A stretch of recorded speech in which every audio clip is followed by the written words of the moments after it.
Hello ladies and gentlemen, and welcome to this lecture on plasmon resonances in metal nanoparticles.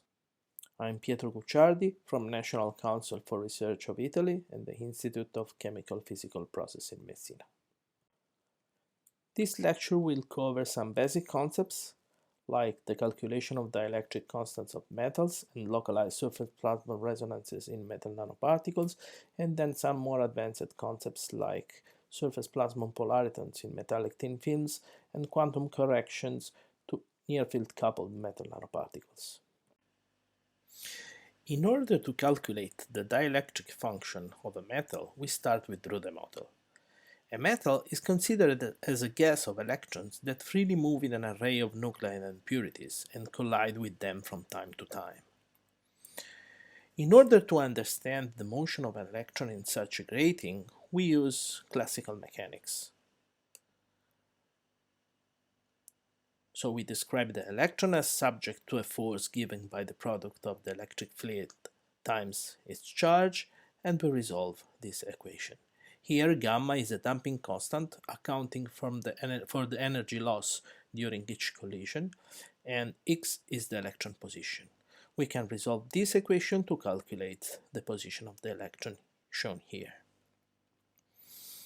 We can use this information to solve Maxwell's equation. And so we first calculate the polarizability, that is the dipole moment per unit volume given by this expression here, where n is the charge density and small e is the electron charge, and use the polarizability to calculate the displacement vector d, that, as we see here, turns out to be proportional to the electric field through the relative dielectric constant. Solving this equation, we find the dielectric constant that, as we see here, is a complex quantity that has a real part and an imaginary part. Here we see omega p squared, that is the so-called free electron plasma frequency, that is proportional to n, the density of free electron, and inversely proportional to m, the effective electron mass. Gamma, that we saw was the damping constant, can be calculated as the ratio between the Fermi velocity and the electron Fermi path, and this means that it's proportional to 1 over tau, where tau is the collision time, and the collision time is due to to collisions with impurity or imperfections, or at room temperature it is due to electron phonon scattering that causes energy loss. In these two plots we show the wavelength or energy dependent of the real part of the dielectric function of gold and silver, black and red, and this is the imaginary part. As we see, these continuous lines that are the Drude model fit very well the behavior of the dielectric function of these metals in the near infrared, but in the visible, starting from below 500 nanometers, we see that there is some divergence and some strong discrepancy between what is predicted by Drude model and what is really observed. This is due to the fact that some interband transitions occur. To better understand this, let's see at this picture. In a metal, we have a conduction band and a valence band. We have several electrons in the conduction bands that are free to move, but there are also bound electrons, and these bounded electrons are in the so-called d states.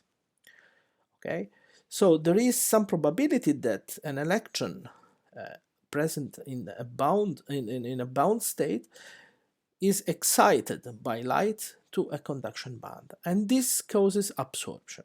So this absorption shown here in the plot of the imaginary part of the dielectric function is actually caused by absorption of electrons that are in the d bands and that they are brought to conduction bands.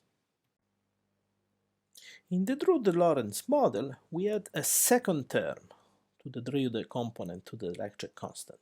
While the Drude component describes the behavior of free electrons, we have a Lorentz term that describes the behavior of bound electrons. This term is a forced harmonic oscillated term that typically arises in the description of dielectrics and contains, of course, an absorption frequency and a radiation damping term. We can add several of these components, and already adding 2 of these components describes part of the experimental findings of the dielectric constant of gold in this case. Of course, the number of components that we should have to describe all the interband transition is somehow arbitrary, and this is not a very good thing. In 2006, the group of Pablo Echegoyen developed a more precise model in which he exploits the physics of semiconductors, and he came out with a formula for the dielectric constant. Here is expressed as a function of wavelength instead of frequency, in which we have a first Drude term and then just the sum of two components that describe the interband transition, where here lambda j is the interband transition wavelength, so we will have two interband transition wavelengths, gamma j is the broadening, and aj and vj express the critical point amplitude and critical point phases. Using this formula we can describe the dielectric constant of several metals. This is an example of what happens with gold, and as you see, we described almost perfectly both the real part and the imaginary part. So this model is very good and very effective to carry out analytical model describing the dielectric constant of metals. Plasmons are quantized wave-light excitation in a plasma. That is, a system of mobile charged particles which interact with one another via the Coulomb forces. In metals, and in some other highly doped semiconductors too, the electrons form a plasma. If we apply an electric field to a plasma, we see that we have a charge separation. The electronic cloud will oscillate harmonically at a natural frequency if the electric field is released, and the natural frequency is exactly this, which is the plasma frequency, also called resonance plasma frequency. Plasma frequencies, especially in metals, occur at wavelengths that are in the deep UV. Typical frequency for gold and silver are between 100 and 200 nanometers. Longitudinal electron waves can be excited at the plasma frequency. Omega p, as we've seen, is the natural frequency that describes the oscillation of free plasmon C. What is to be important is that at the plasma frequency, electrons undergo longitudinal oscillations. And due to their longitudinal nature, volume plasmons do not couple to transverse electromagnetic waves and can only be excited by particle impact. A typical example here is electron energy loss spectroscopy. That is, we launch electrons at different energies against some substrates and see how the energy is lost. And as we see here, it's lost in discrete quantities, and these discrete energies are the plasmon of the bulk material. In metal nanoparticles, surface plasmons are localized and can be excited with transverse electromagnetic fields, as we will see in the following. Let us consider the electromagnetic scattering problem of a metallic particle in a time-varying electromagnetic field. Here the particle is described as an entity of the electric constant epsilon p immersed in a medium of the electric constant epsilon m. Things are much more easy if the size parameter Higgs, defined by the ratio between 2 pi a, that is the radius of the particle, and the wavelength of the electromagnetic field is much smaller than 1. If this is the case, we can use the so-called dipole approximation, in which the particle is approximated as a dipole whose dipole moment will be proportional to the electric field through this polarizability constant. The polarizability constant can be calculated solving the electrostatic problem simply, and turns out to be this expression here. This is the so-called Clausius Mossotti polarizability expression that holds for electrostatic models but can be extended to time-varying fields under certain conditions. In particular, we see that the polarizability is proportional to the volume and to this quantity here, in which the denominator, you see here, is epsilon p plus 2 times epsilon m. Some correction has to be added to this model in order to conserve the energy in the case of time-varying electromagnetic fields, but this correction is typically very small, and so the optical properties of metal nanoparticles are almost totally described by this Clausius Mossotti expression here. In order to see why metal nanoparticles are so effective in plasmon-enhanced spectroscopy, let us start analyzing a single nanosphere in an electromagnetic field. As we have seen before, if the particle is small enough, we can consider the practical response as a dipole. The total local field will therefore be given by the sum of the incident field plus the field associated to the dipole induced into the metal nanoparticle. We end up with a local field that can be expressed as we see here, in which you see here we have a denominator, and if the frequency of the light impinging on the nanoparticle is so that the real part of epsilon of the particle is minus 2 epsilon m, this denominator will be close to 0. It means that the local field will be highly enhanced. And what is important here is that metals are good because there is a spectral range in which the real part of the dielectric constant is actually negative. So we can fulfill this resonant condition that is called Fröhlich resonant condition in the visible or near infrared. As we see here, this is a calculation, this is a plot of the intensity of the field as a function at resonance, and the field turns out to be strongly enhanced at these points, at these extremes, in the case of a nanosphere in which the polarization of the field is oriented in this direction, and these points are called hotspots. So the advantage of using metal nanoparticles is that if they are excited at resonance, locally on top of the surface, we will have these hotspots in which the field will be highly enhanced. If we consider the intensity amplification of a molecule, for example, sitting at this hotspot, this will be given by the square of this ratio, the local field divided by the incident field, and it's going to be proportional to this quantity here. If we assume that we are a resonance, that means that epsilon p equals to the real part of epsilon p equal to minus 2 epsilon m, we will have something like this. So there is an intensity enhancement of the order of 36 over the square of the imaginary part of the dielectric constant, that, as you will see here, is very small. A simple way to characterize the localized surface plasmon resonance in metal nanoparticles is to perform extinction spectroscopy. In extinction spectroscopy, a white light beam is incident on the metal nanoparticle, and the transmitted beam is detected. Since part of the light is scattered away or absorbed, the intensity of the transmitted bit will be lower. What is important is that at resonance, absorption and scattering are enhanced, and this is clearly visible in the extinction spectrum. We typically use a white light source like a lamp focused on the metal nanoparticles, and the light is collected by an objective or a lens and analyzed by a CCD detector. What we see here is that at resonance we have this peak in the extinction due, as I said before, to the resonance absorption or scattering.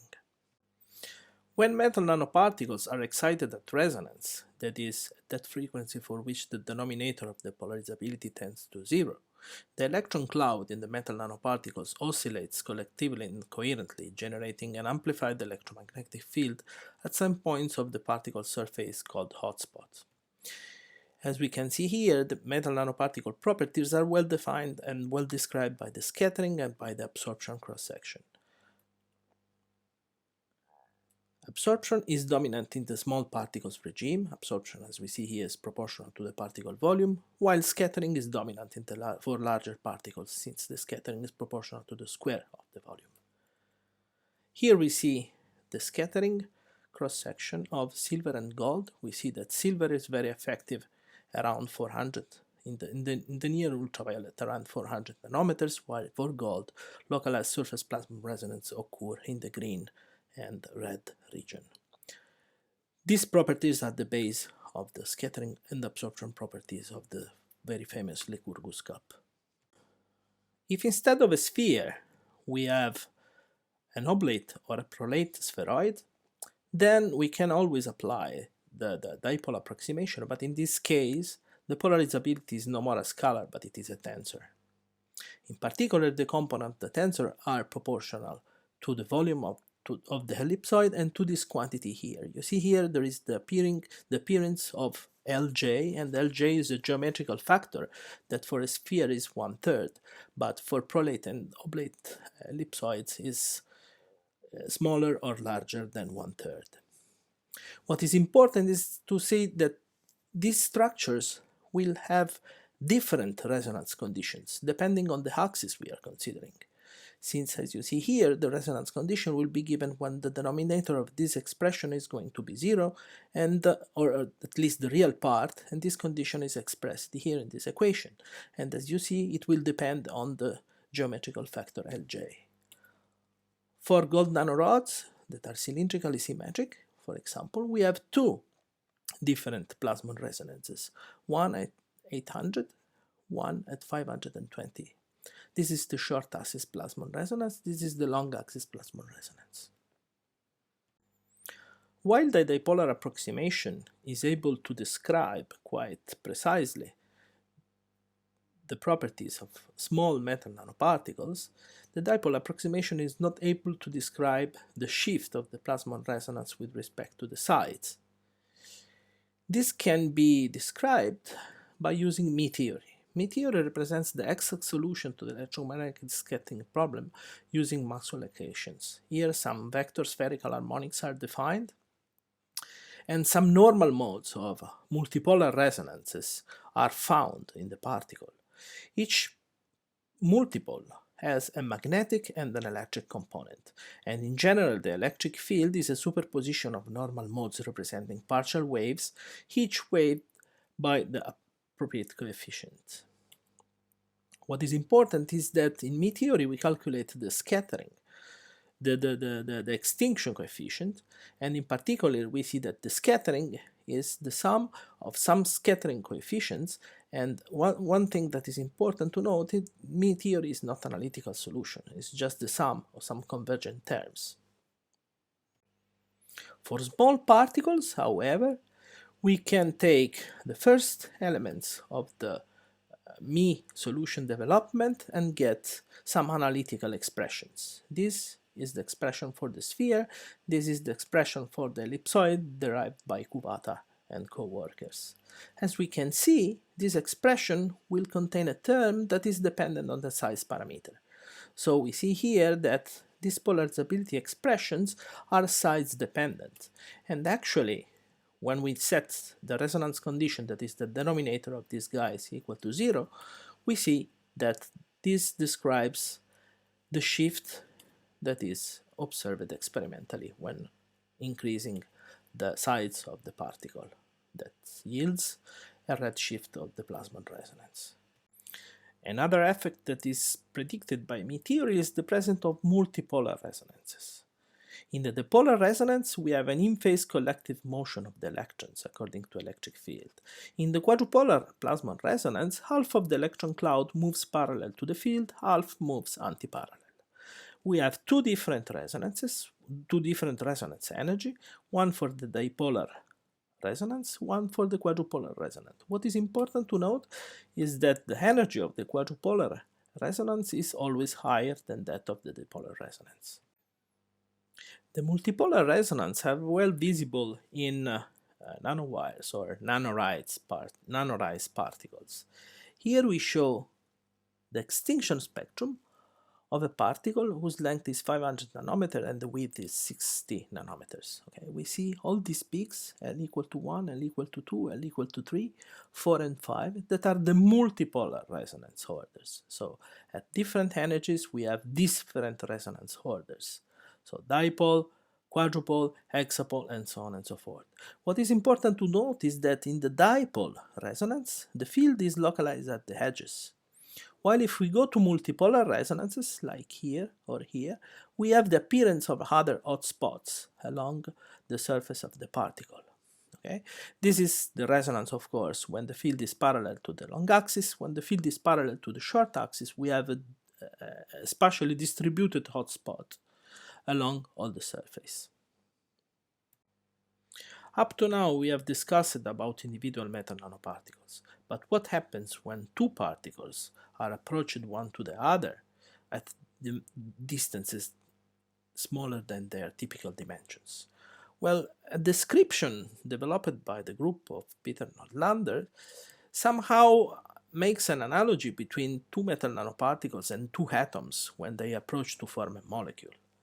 This means then when two particles are approached one to the other, we have the formation of two hybrid energy levels, one at an energy higher than the level of the single nanoparticles, in this case level equals localized plasmon resonance, and another level that is redshifted at a lower energy.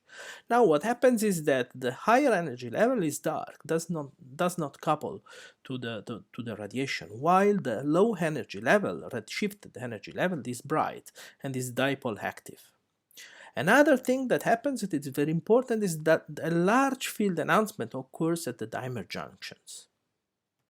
In this slide, we see that approaching two metal nanoparticles one to the other leads to two effects. The first, as we described below, is a redshift of the plasmon resonance, and the second is the formation of a hot spot in which the electromagnetic field at the junction is much larger than the sum of the individual electric fields. So approaching particles one to the other makes hot spots that are very effective, and that, as we will see, are very effective in plasmon enhanced Raman spectroscopy. Here we see, for example, the imaging of the hot spots made at the junction between two nanorods that are approached one to the other. As you see here, the field here is much larger than the field at the other edges, and this is the effect of the electromagnetic coupling between the two metal nanoparticles. As can be seen here, this field enhancement of course depends on the wavelength of the excitation field, and when the wavelength is resonant, we have the largest field enhancement at the gap. So again, it is very important, if you want to make, for example, sensors, to have metal nanoparticles that are coupled one to the other, because in this case the field enhancement benefits a lot.